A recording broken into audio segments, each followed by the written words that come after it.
Hello students. Today we will read reading comprehension 3 of page 93. So let us open the book of page 93. Students, in reading comprehension 3 we will read an interesting story from the Panchtantra. So let us start reading the story. The mice and the elephants means चूहों और हाथियों की कहानी. So students, let us be eager to know what is happening among mice and the elephants in the story. So let us start reading. It was a very hot summer day. All the rivers had run dry. A thirsty herd of wild elephants wandered in search of water, but they were in no lack for many days. One day, deep in the forest, the elephant saw a lake. They ran towards it. The sound of their running would have put the roaring thunder to shame. Means, students, यहाँ हमने पढ़ा, उसका मतलब यह है कि यह एक बहुत गर्मी का दिन था और उस गर्मी का मौसम में सभी नदियाँ बहकर सूख गया था. जंगली हाथियों के एक प्यासा झुंड पानी की तलाश में भटक रहा था, लेकिन कई दिनों तक उनके लिए कोई भाग्य न रहा. मीन्स जो हाथी का झुंड था वो बहुत दिन से प्यास थे और वो अपनी प्यास को बुझाने के लिए पानी की तलाश में थे, लेकिन उन्हें कहीं नहीं मिला. लेकिन एक दिन गहरे जंगल में यानी जंगल के अंदर में हाथियों ने एक झील को देखा और वह उस झील की तरफ भागे. स्टूडेंट्स, हम जानते हैं कि जब हम बहुत ही प्यासा रहते हैं यानी हमें पानी की बहुत प्यास रहती है तो हमें ललायत होती है कि मुझे कब मिलेगी. तो उसी तरह ये हाथी भी बहुत प्यास थे, इसलिए पानी की तलाश में थे. जब उसने देखा तो तुरंत उस तरफ यानी उस झील की तरफ भागने लगे. उनके चलने की आवाज़ ने गर्जन गड़गड़ाहट को शर्मिंदा किया होगा. यानी जब हाथियों ने झील को देखा तो वे अकबका गए पानी को पीने के लिए, तो इसलिए वे दौड़ना शुरू कर दिए. जब उस झुंड में कितना हाथी थे होंगे, तो जब वे दौड़ते हैं तो कैसे आवाज़ किया होगा, यानी पूरा गर्जन गड़गड़ाहट की तरह सुनाई पड़ी. A large family of mice lived near the lake. Many of the mice were hurt when the elephants ran to the lake. The mice had a meeting. Let us go to the leader of the elephants. We should ask him to use another way to the lake, said an old mouse. लेकिन जब हाथी झील की ओर भाग रहे थे तब बहुत से चूहों को चोट लगी, क्योंकि उस झील के नज़दीक में चूहों का एक बड़ा परिवार रहा करता था.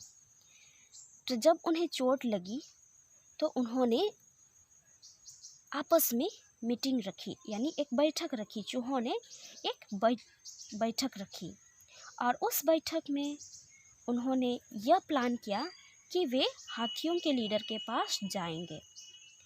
और एक बूढ़ा चूहा ने यह भी कहा कि वे उनसे कहेंगे कि झील जाने के लिए वे दूसरा रास्ता ढूंढे. So they went to the leader of the herd and said, "O king, we have lived near the lake for many years. When you come back to drink water, many of us get hurt.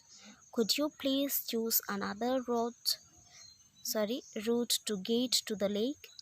We may be able to help you." The leader of the elephants was very kind. He said to them, Please do not worry. I shall tell my herd to use another route. The mice were happy and went home. The elephant, however, thought to himself, how can these tiny weeny mice help us?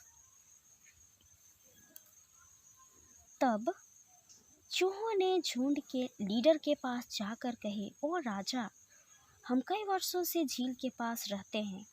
जब आप पानी पीने के लिए वापस आते हैं तो हम में से बहुतों को चोट लगती है। तो क्या आप कृपया करके झील जाने के लिए दूसरा मार्ग खोज सकते हैं? और चूहे ने यह भी कहा कि हम आपकी मदद करने में सक्षम हो सकते हैं। हाथियों के नेता बहुत दयालु थे। हाथियों के लीडर ने चूहों से कहा, कृपया चिंता ना करें। हाथियों के लीडर चूहों से कहता है कि मैं अपना झुंड से कह दूंगा कि वे दूसरा मार्ग से जाएं। चूहे यह सुनकर बहुत खुश हुए और घर चले गए। चूहों के वापस जाने के बाद हाथियों के लीडर मन ही मन सोचता है कि ये नन्हे मुन्ने चूहे हमारे कैसे मदद कर सकते हैं। A fortnight later, the elephants went to the lake to bathe and quench their thirst. They were not aware that some cruel hunters had laid out some traps for them. The leader got ensnared in one of them. He was in agony. In fear, he trumpeted loud and long. 2 सप्ताह के बाद हाथियों ने नहाने के लिए और अपने प्यास बुझाने के लिए झील गए। हाथियों को यह पता नहीं था कि कुछ बेरहम शिकारी उनके लिए कुछ जाल बिछाए रखे हैं। हाथियों के लीडर उनमें से एक में फंस गया। जब वो फंस गया तो वह पीड़ा में था और घबराहट में हाथी जोर से और लंबे समय तक चिंघाड़ता है। The hunters who were hiding behind the trees came rushing towards the leader. They pulled the poor elephant away and tied him to a heavy stone post. They planned to keep him in captivity and use him to pull logs through thick forests and over long distances.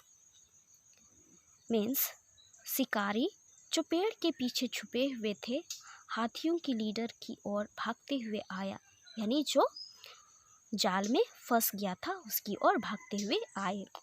उस बेचारे हाथी को वे खींचकर वहां से हटाया गया और उसे एक भारी पत्थर पोस्ट में बांध दिया गया। उन्होंने यानी शिकारियों ने उन्हें कैद में रखने की योजना बनाई थी।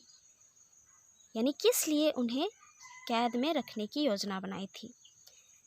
ताकि हाथी लकड़ी के लट्ठे घने जंगलों में से और दूर दूर तक खींचने में उसका इस्तेमाल कर सकें। यानी शिकारियों का सोचना था कि हाथी हमें लकड़ी के लट्ठे घने जंगलों में से ले जाने में तथा दूर दूर तक खींचने में उनका मदद किया करेंगे। The family of mice had seen what had happened. They remembered their promise and waited for their chance to help the elephant. They came close to him and peeped through the ropes that were used to tie him to the post. Soon the elephant was free. He thanked his friends and went back to his herd. That day, the elephant learned that the small can indeed sometimes help the big. तब चूहों का परिवार ने यह सब कुछ देख चुका था कि हाथी के साथ शिकारियों ने क्या किया है। चूहों ने अपनी वादा याद की और हाथी को मदद करने के लिए मौका का इंतजार किया।